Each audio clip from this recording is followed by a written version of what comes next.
Hey folks, Steve Foss here from Foss Guide Service. We're a multi-species, year-round guide service out of beautiful Ely, Minnesota. We guide on a number of lakes around the town here within about 20 miles. Absolutely gorgeous country. Today we're on Burntside Lake. As I said, we do multi-species, but lake trout is one of my all-time favorite, and that's what we're fishing for today.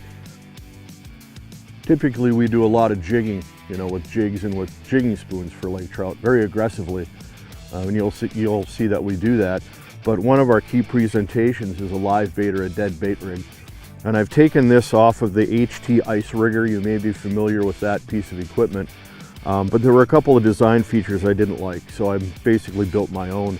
They're bigger, they're stronger, they grip better. And then I'm using a reel where Shimano calls them bait runners. You have a lever back here, and when the fish takes the bait, pops the flag up, and there are jingle bells on the flag so you can actually hear it as well as see it. Then that spool will just spin with no tension at all, so the trout doesn't feel anything. So down there about 20 feet we've got a live sucker minnow. Some days the bait rigs do almost all the work. If we catch 6 or 7 lake trout in a day, it's not unusual to have the bait rigs do it all.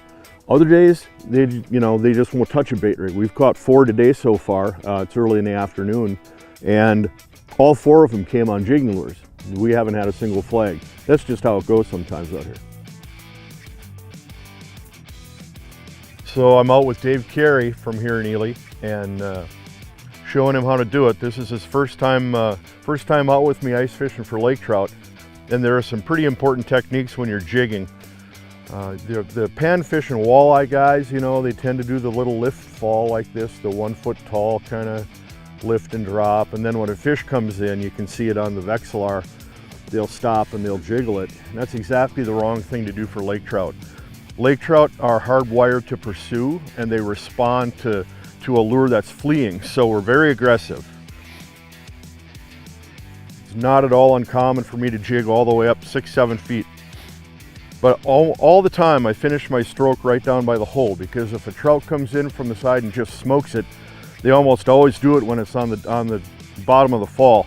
So your rod's down by the ice and you got a lot of room to set the hook. If you stop your jigging motion here, then you don't have near the room to set the hook. So we spend all day long getting our elbows sore jigging like this.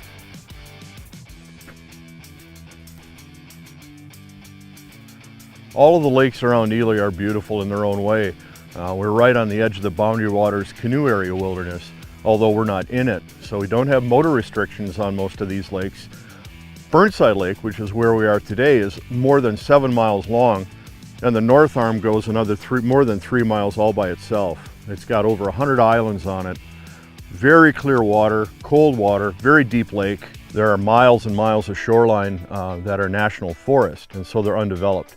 So I can go places in my boat or out on the ice here where you can turn around 360 degrees and you can't see hand to man anywhere. So you get a real wild feel, even though there aren't those, you're not technically in the wilderness. That's one of the things that makes Burntside so beautiful. It's very common for us to see fox and eagles. We've seen lynx and wolves out here. It's not just about the fishing. There's just so much beauty around us. It's a really special place, right on the edge of the boreal forest and the Canadian Shield. Our lake trout here, it's not a trophy fishery. They tend to run 2 to 10 pounds on average, but a lake trout is by far the most aggressive fish that I've seen through the ice. They'll literally run up the whole water column in the winter, right up underneath the ice and smack a lure. And when you hook one, they're just very aggressive, really strong fighters. 5-pound lake trout will outfight a 20-pound pike or a 5-pound smallmouth easy. That's how strong they are. It's really addicting. This is a classic picture of what we stare at all day long when we jig. I'm inside an insulated Eskimo hub shack, and it's about 6 feet tall, so I can jig from the ice all the way up to 6 feet. And you see my rod finishing down by the hole every time. As I mentioned before, and I mentioned frequently, when a trout comes slamming in from the side, usually they hit it when it's right down at the bottom, so you want to leave yourself plenty of room to set the hook. You're seeing 2 lines on there. One is the lure, and the one higher up is a ball bearing swivel I tie about 3 feet above the lure. That's how sensitive these units are. You actually see the swivel really clearly too, along with the lure. So typically, lake trout on Burntside Lake tend to be neutral or negative. They're not in active phase very often. The active fish will come slamming in from the side and you'll never even see it, maybe just a flicker on the graph when it enters the cone of the transducer. Typically what happens is a big red band will separate from the bottom, or it'll come in somewhere from underneath that lure, and then it will advance on the lure. And when that happens, one of the reasons I like the barrel swivel about 3 feet up is that gives me a measurement, so that when the big red band hits about the same distance below the lure as the swivel is above it, that's when I start reeling away from the fish. You want to continue that pursuit instinct. And so if he's active enough, he'll come right up and accelerate on that and engulf it and turn away, and then when the rod loads, you set the hook and you got that fish on.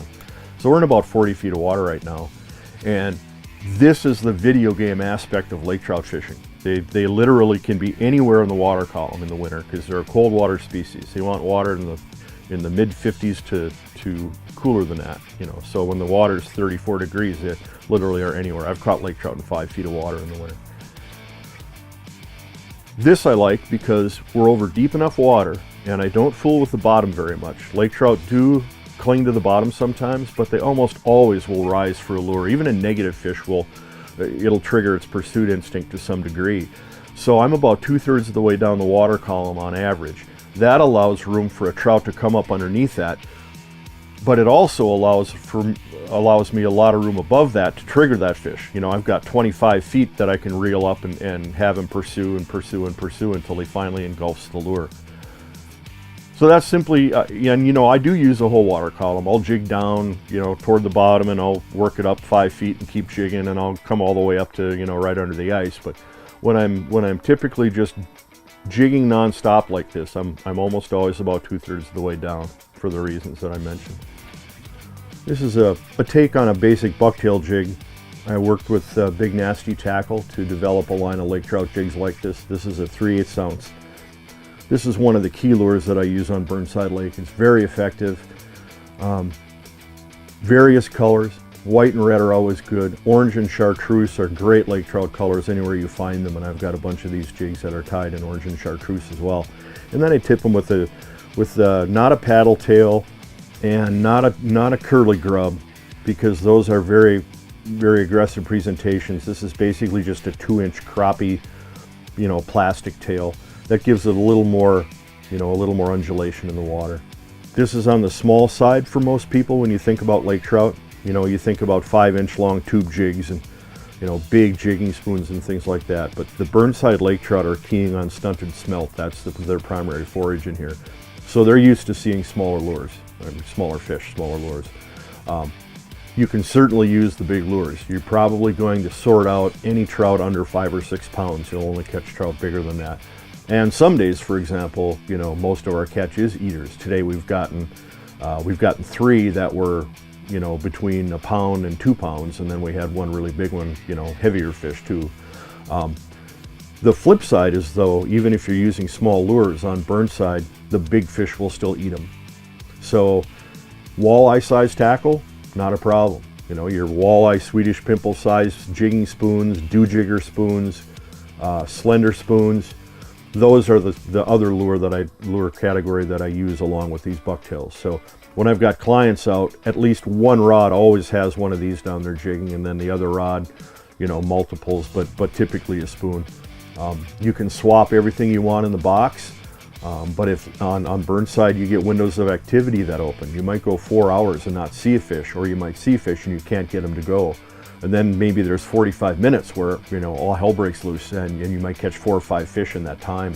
So my first couple of years up here, I swapped everything out, and then I realized over time that as long as you use lures that are effective and you're on good spots, you're better off just to wait them out. I mentioned the way that we rig these a little earlier. I tie a ball bearing swivel to the main line, and then I run about 3 feet of fluorocarbon, and then a snap lock. It makes it easier to swap lures out. Of course, the ball bearing swivel, a lot of these lures spin, so that eliminates line twist.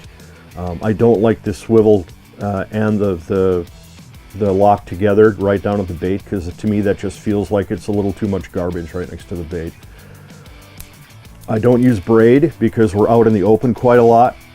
I know a lot of guys use braid, and braid has a lot of great advantages, but when you're out in the open, braid ices up really bad when it's below freezing, and then that causes problems.